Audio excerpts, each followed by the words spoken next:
Bienvenidos y bienvenidas a su programa Monseñor Romero y la misión del Evangelio.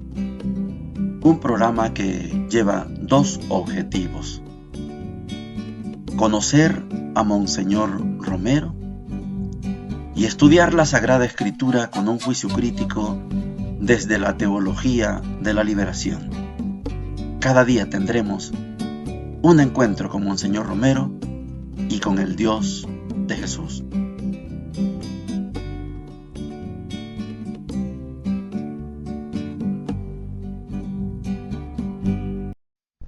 Hola, ¿qué tal? Este es su programa Monseñor Romero y la misión del Evangelio.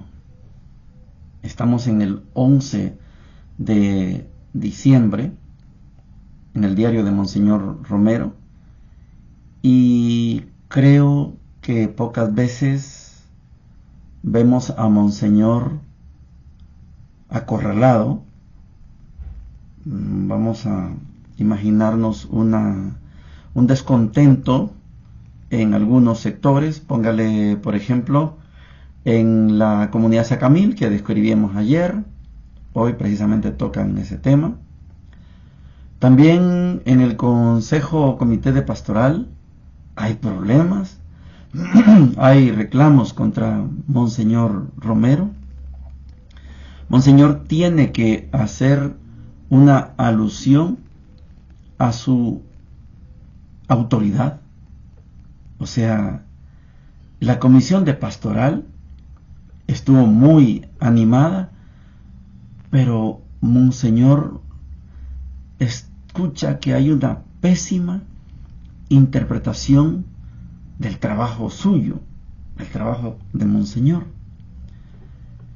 Y dice él: traté de estar sereno y dije que la comisión de pastoral era un instrumento de consulta.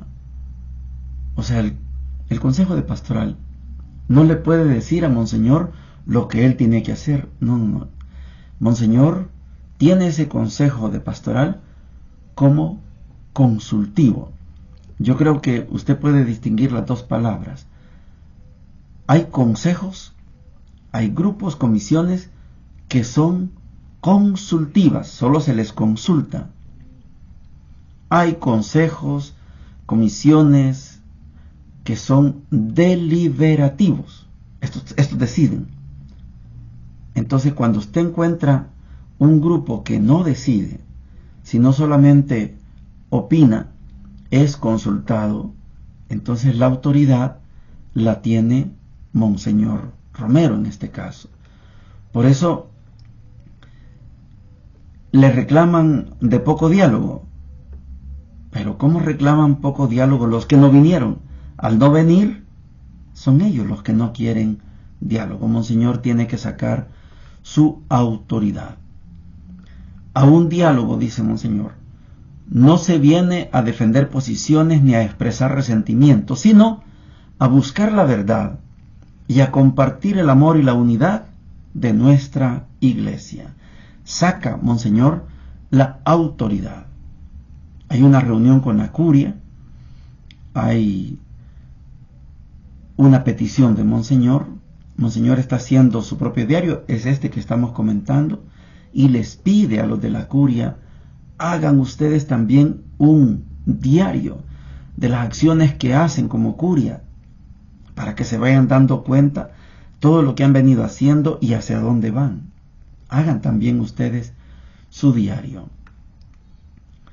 Finalmente, me imagino yo, después de un día tan difícil para Monseñor, cuestionado, es decir, no es fácil. Monseñor se viene aquí, donde yo vivo, en Santa Tecla, a celebrar la fiesta de la Virgen de Guadalupe, en la colonia Las Delicias. Ahí está la parroquia de Guadalupe. Y se va a una casa que fue su casa, a la casa de las hermanitas Chacón, de la niña Carmen Chacón. Dice, donde siempre encontramos una acogida muy cordial. Monseñor tenía esta casa de las hermanitas Chacón como una especie de Betania, cuando tenía una gran dificultad, se iba, ahí le daban chilate, atol, café con pan, y ahí estaba feliz.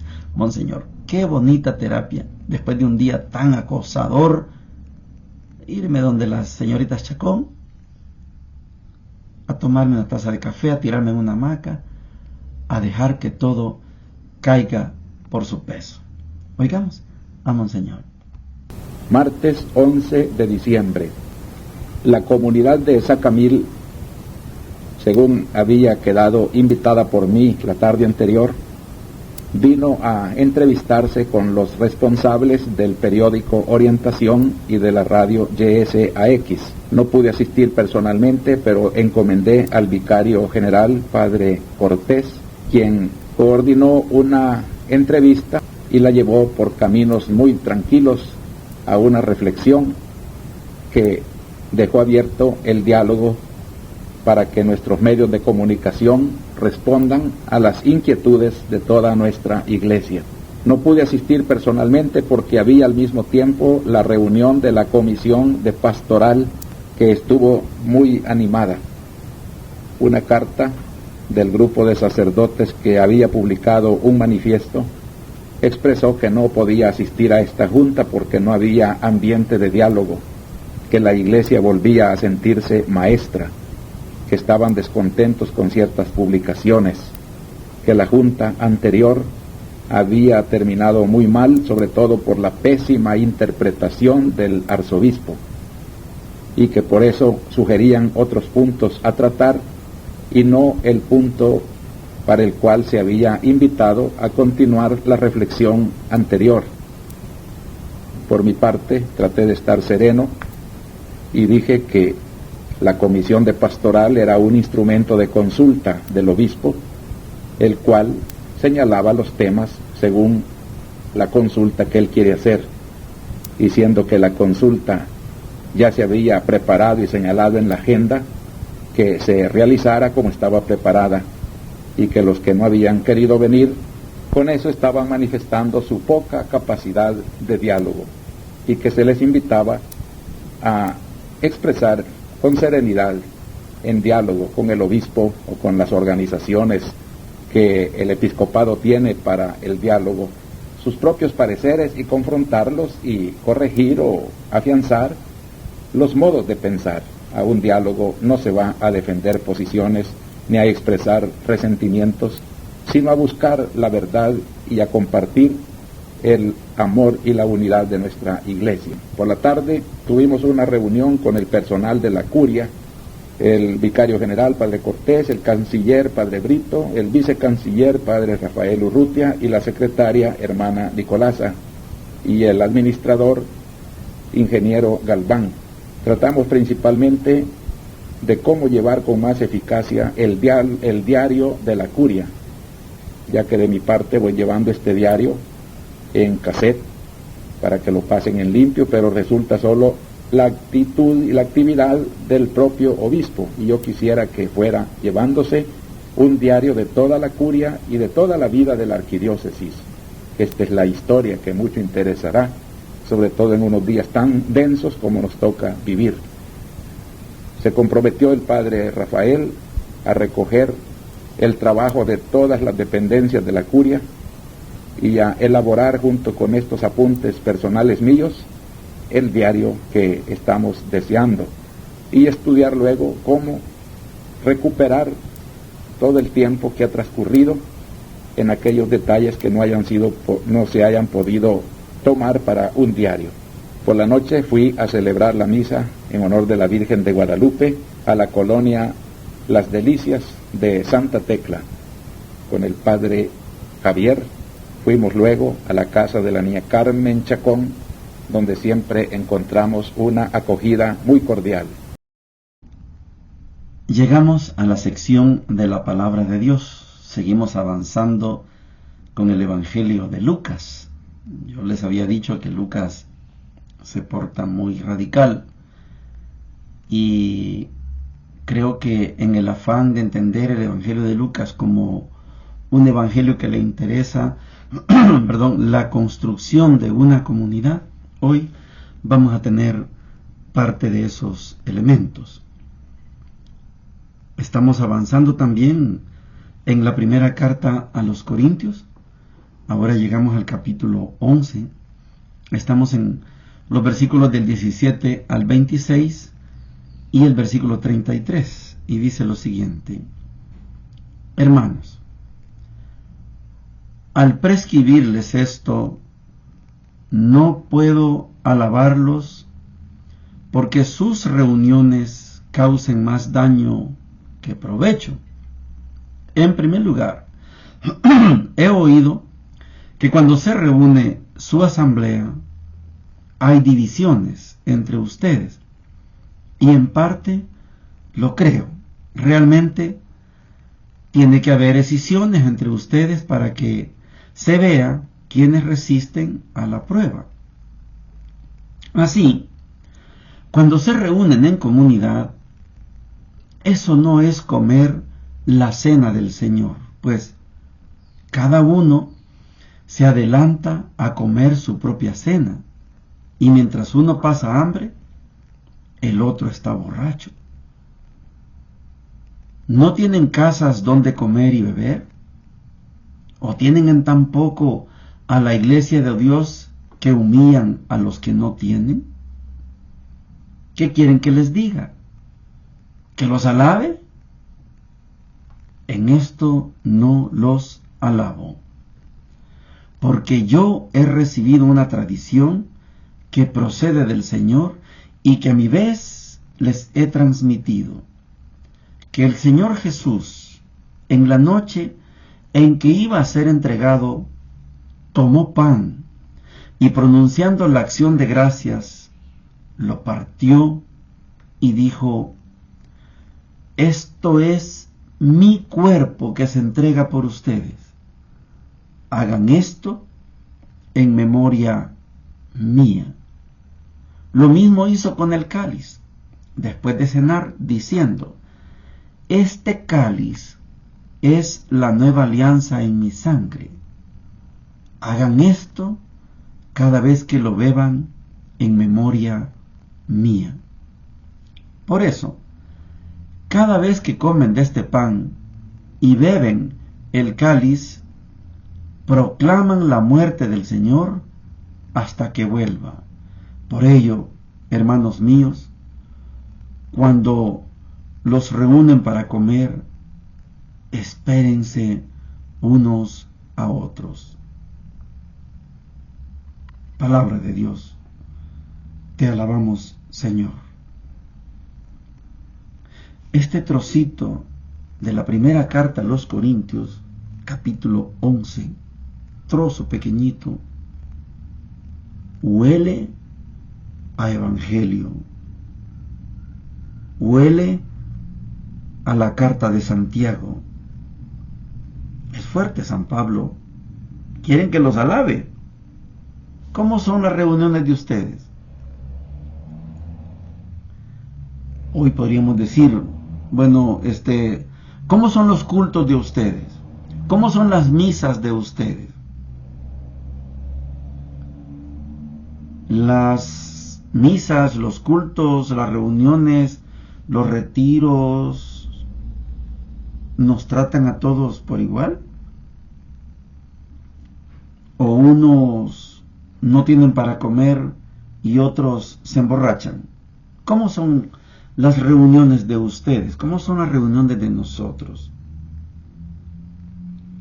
Fíjese que cuando yo estaba comenzando a estudiar la filosofía allá en Guatemala, había un profesor que ahora es el arzobispo de Guatemala, Gonzalo de Villa, sacerdote jesuita, que nos pidió que hiciéramos una reseña en donde dijéramos un ejemplo de una actividad religiosa, en este caso católica, en donde se pudiera ver la sintonía de una clase social con la otra clase social. Era un tratado de sociología. Estaba yo comenzando a estudiar en la universidad y se me ocurrió presentarle una experiencia personal de los viajes que alguna vez se hacía a Esquipulas. Por ejemplo, mi mirada alcanzaba a llegar a que en el bus había campesinos, había gente dueña de una farmacia, etc. Y al llegar a Esquipulas, cada quien sacaba una manta, un petate, y en el llano de ahí de Esquipulas, del templo de Esquipulas, ahí dormíamos, aquí un grupo, aquí el otro, por allá otro, y yo puse ese detalle como una convivencia de clases sociales. Bueno, yo lo había vivido. Vino el profesor, el actual arzobispo, y me bajó, me puso una nota bien bajita, y me dijo: eres poco objetivo. Y yo no entré en discusión. Él había pedido una experiencia. Yo había vivido esa experiencia. Lógicamente no, en el bus no va un millonario, pero puse la experiencia que ahí, no es que yo me quedé en el llano y fulano y fulana se fueron a una pensión, un hotel. No, nos quedamos todos ahí, pero me calificó bien bajito el padre Villa, actual arzobispo. Pero tiene razón, porque él no estuvo ahí, yo había estado ahí. Mi papá, mi mamá habían estado ahí. Y uno va a las Eucaristías. Cuando yo estuve 5 años en Sacacoyo y visitaba, acompañaba la parroquia de Tepecoyo, estaban las Hijas de la Caridad ahí, y me tocaba celebrar misa en la ermita de San Antonio. En aquel tiempo era propiedad de la familia Mason, grandes cafetales, un gran beneficio de café. Y la primera vez que yo entré a esa ermita, vi que la gente se sentaba allá atrás y las primeras bancas las dejaban vacías. Yo les decía: háganse más para acá, siéntense. Y la gente no me hacía caso.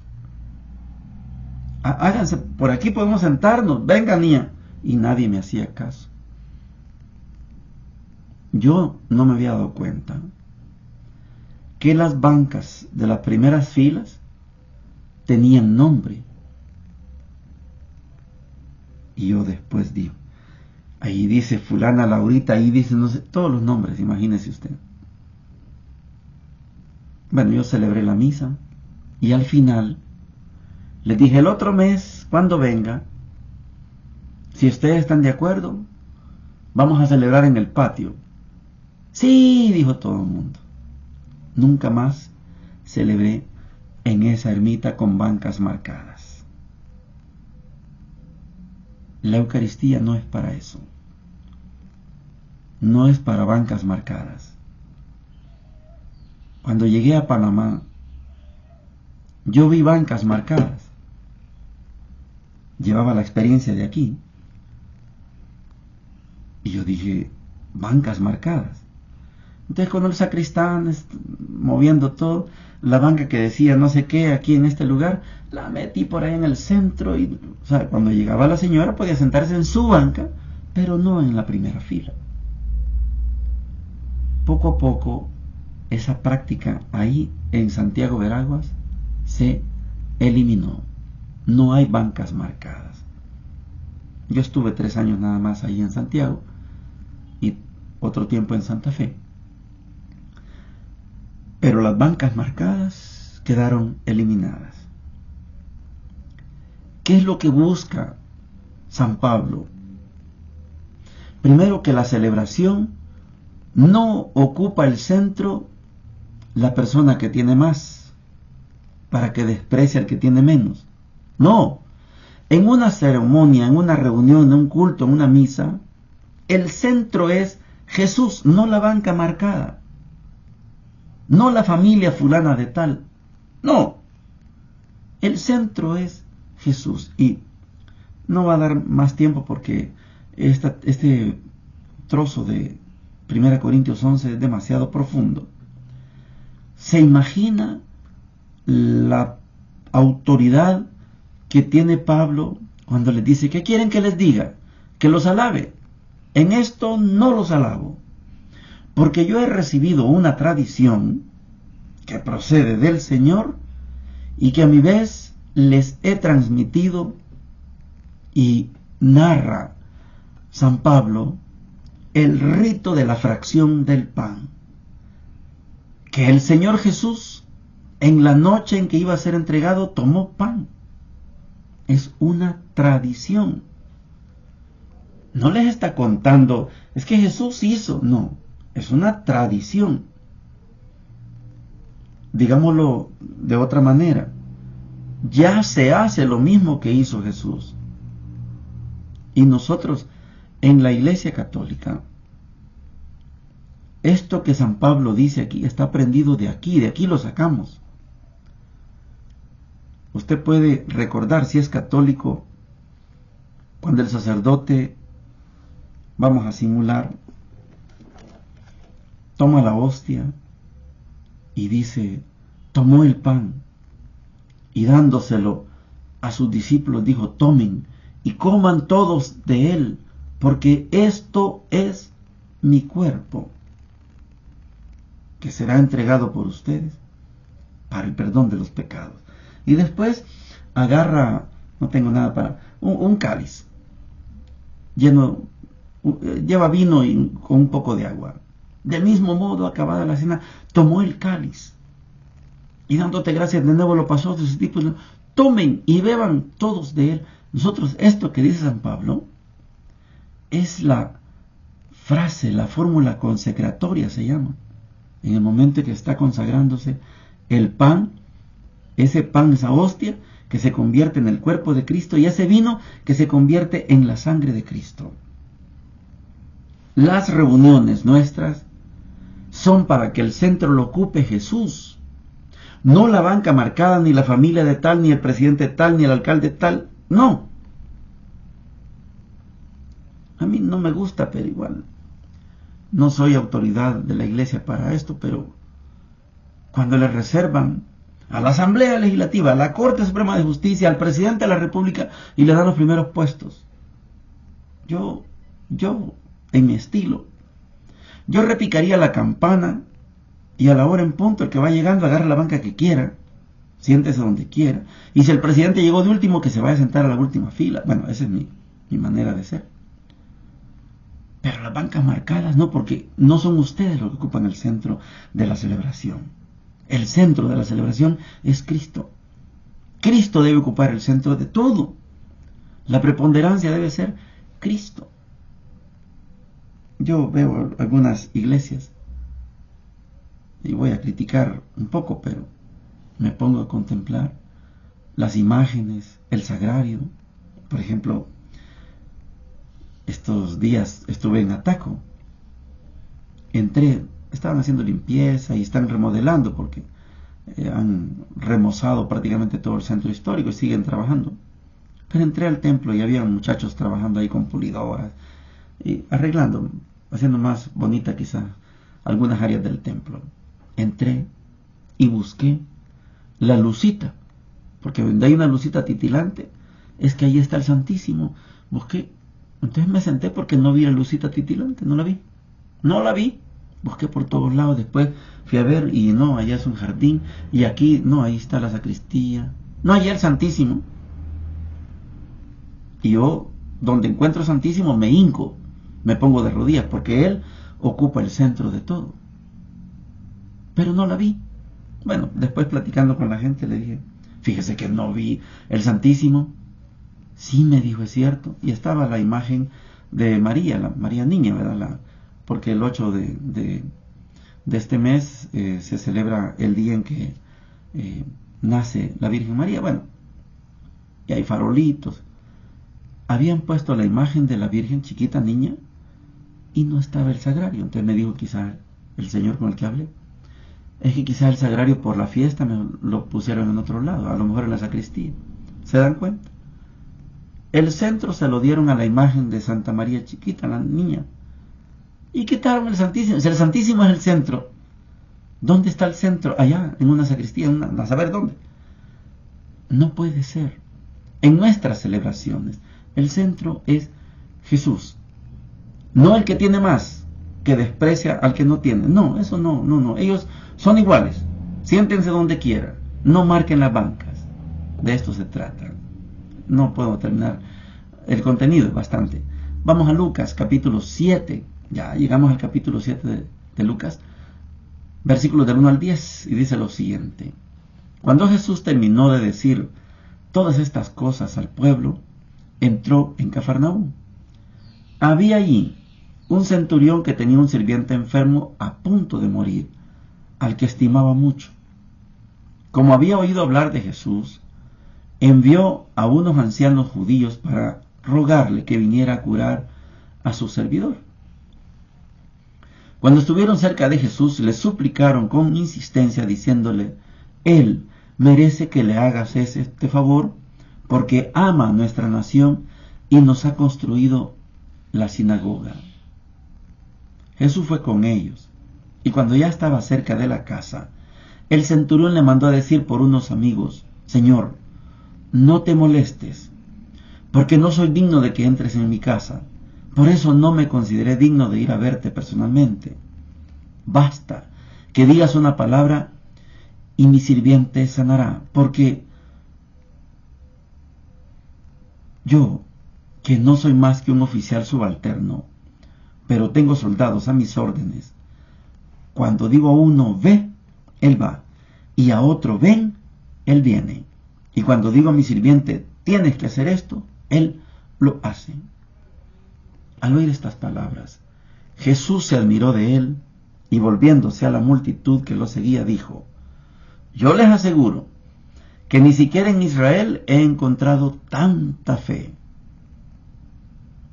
Cuando los enviados regresaron a la casa, encontraron al sirviente completamente sano. Palabra del Señor. Gloria y honor a ti, Señor Jesús.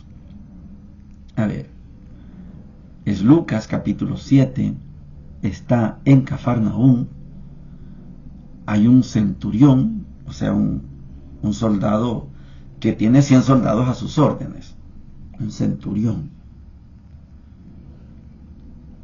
Quiero que vean este detalle porque en otro evangelio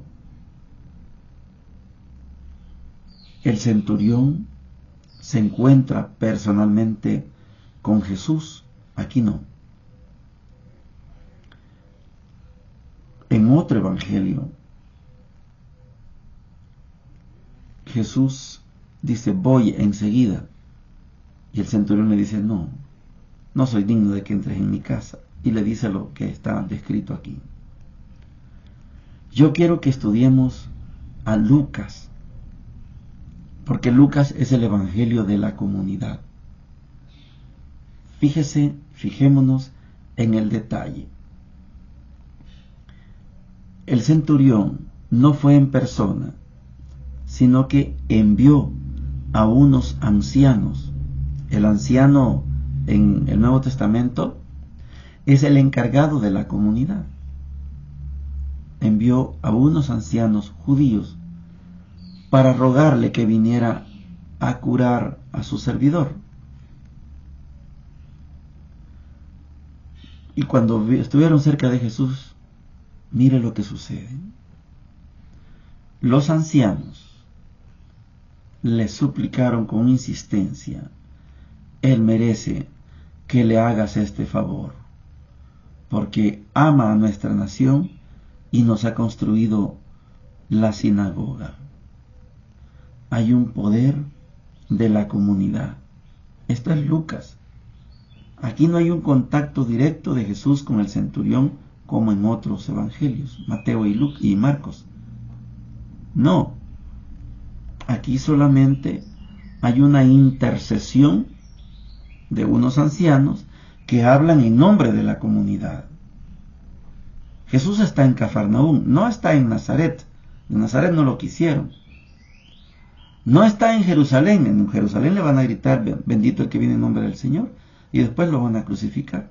Está en Cafarnaúm. Cafarnaúm es la tierra de Pedro. Pero al ver este panorama donde Jesús dice, al escuchar a la comunidad, Jesús fue con ellos. Aquí hay una señal de que el Evangelio es sinóptico, porque para que suceda un milagro tiene que haber fe. Y el centurión tenía fe, y la comunidad tenía fe.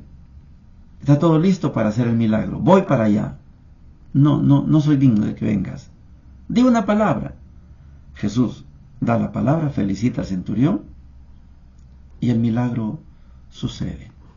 Yo quiero que nos quedemos con esta figura de la comunidad. Es importante, y la vamos a seguir estudiando en Lucas, porque Lucas es detallista con esta palabra comunidad. Bendiciones para todos y para todas. Hemos presentado Monseñor Romero y la misión del Evangelio. Hasta la próxima.